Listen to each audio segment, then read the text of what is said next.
Welcome to Tom, the Ordinary Migrant Podcast. We're going to talk about the elephant in the room. It's not a big elephant, but it's an elephant that I seem to get quite frequently. Every month or most months without fail, especially if I'm in a public space. Now, growing up, I've always spoke English, whether it be in England or whether it be in Zimbabwe, right? Because England did the exact same sort of O-levels, GCSE. It's the same thing, yeah? Just like how Portugal, Angola, yeah, there'll be loads of different similarities, the French, the Congolese, you know. Hence why people speak French. I was thinking about this week, actually. I was like, a friend of mine speaks French so well that when he speaks French to other people and to other French people, honestly, you would think he lives there. You would think he knows everything. He hasn't missed anything. He knows every single new slang word, knew anything. And the thing that I found funny, or the irony I should say, is that it's so bizarre that people find it weird that I sound like this when I'm talking normally. And then I think to myself, I'm confused. What is it that you expect me to sound like? Right, okay, I grew up in England and I grew up in a council estate area, fair enough. So does that then mean I have to speak a certain way? And also, even when I do speak a certain way, what's it to you? Because the way I see it is, that's where we have cultural differences, if that makes sense. So there'll be a culture in which you have been raised in, you've grown up in, which is pretty much what I'm saying now. So I grew up in this culture, so I know the culture. It doesn't mean that it's me. And I actually respect the culture, and I have all the time in the world for it. I think it's a pretty good culture. It's just, unfortunately, has no framework and no respect and order, which is fine. I've got no problem with that either. But people always seem to find it strange, and because of, obviously, I've moved around so much, like I said in the first podcast, every time I've sort of even worked in a different place, I have to like sort of embody what it is, or where it is that I am, just to sort of be able to survive, if that makes sense. Because to me, it's a survival thing. If I don't do it, it's going to be awkward. It's going to be like, it's like a standoff. And I'm being dead serious. Like, I have tried this before where I don't do that. I'm automatically seen as awkward or difficult or whatever it may be, and I'm just like the least difficult person in the world, because you see me, I don't do problems. I solve them or walk away from them. It's as simple as that. Don't have to deal with a problem if you can't solve it. Don't fix it. Don't force it. That's why things are the way they are sometimes, where people try and do things that they have no sort of grounding in or understanding in. But nevertheless, I've also travelled all around the world, and when I've travelled around the world, the one thing that I've noticed is the differences of people and how they all act. And when I go to places like, let's say, France, for example, as well, it's so diverse, so different. And it's like, actually, I think the world's been open for as long as we can remember. It's just controlled in a way that you didn't see before, but now you can see everything, can't you? Everything's open.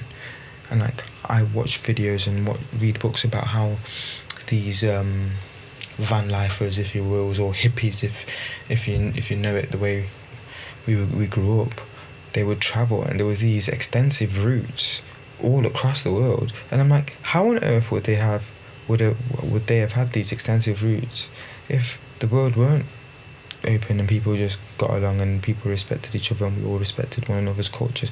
Why do you think we talk about the Persian sort of culture? Why do you think we talk about the Mediterranean food? Why do we think we talk about the Roman literature? Why do we think we talk about the Greek literature? All these different things. It's because we appreciate different cultures, the Ethiopian Bible, and all these different things. The Zulus. There's so much in Ghana, the Tsi, or the Tsai, or the Tsi. Sorry if I'm butchering that, but I am working on my African history as well, which I love. Again, not to be angry at anyone, not to point a finger at anyone, but just to sort of know that, right, I'm going this way, I'm leaving you lot to it, because I'm very much focused on creating a pathway, because I've always been that person. And even when I was younger, I can't stand if the status quo is just useless. Just put it to the side. So for me, it's just, I used to love travelling, and when I travelled when I was younger, I used to enjoy it. I used to speak to everyone, I used to be dead friendly, and I got that reception back.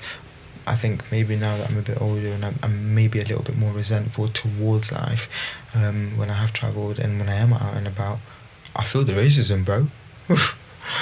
I'll be honest with you, I used to be one of those people that said, I don't feel the racism, I don't see the racism, blah, blah, blah, and what have you. But again, probably because I was being naive, and I was probably ignoring it, and now it's chipped away at me for so long that I'm just like, nah, can't do it, can't even pretend. In fact, I'd rather you put a bullet in my head.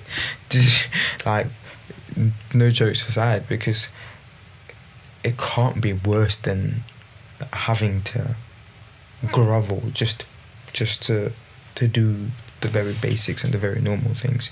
But I mean, this will not be a topic. This won't be a consistent topic. I really don't care about it, but I see everyone talk about it so much, and I'm just like, just leave each other alone, you know. Don't sell to each other, don't do business with each other, don't serve each other. Your problems will go away. But you won't stop though, will you? Because actually, deep down, community is everything that humanity is. That is the human condition. But you got to get rid of some of them bad eggs, I'm telling you. Bad eggs. Bad eggs were spoiling it for everyone. Yeah, making us all collide and war amongst ourselves as if we need to be doing any of that. Yeah, so for me, the running thing is exciting because you can run in so many different places.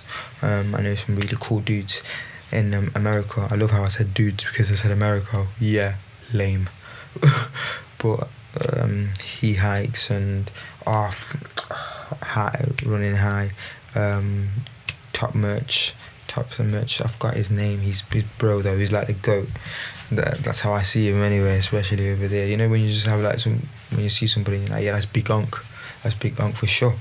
But yeah, for me, it's having those people that you can sort of look at, especially elderly black figures. You know, he may even be 10, 15 years older than me, but to me that's enough. Having a big brother is a good thing. Having big brothers that you can sort of emulate from and reason from, that's the way things should be, and that you can't complain and say that's an issue. If somebody's a good person and someone does well, you don't hate and be jealous that loads of people want to be like that person. No, there's nothing wrong with that, because that person is showing stability, that person is showing love to his family, that person is showing truth in his pain and truth in his walk. And to me, I'm like,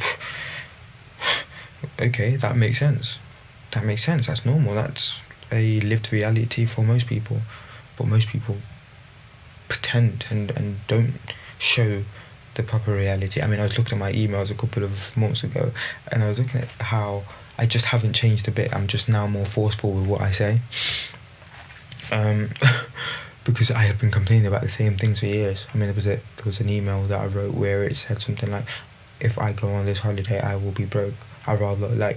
And it was like a lot, and I put lol at the end of it, and that's always been my little thing where I'm like, if I'm telling you something serious, I'll probably put lol, and I probably don't find it funny.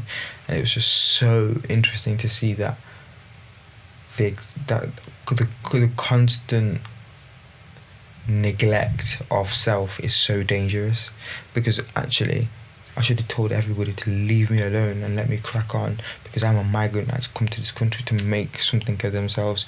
And even though I was saying that, I think people were just like, another black guy just talking nonsense. Please don't mix me with no attributes, no narrative, no nothing. I create my own.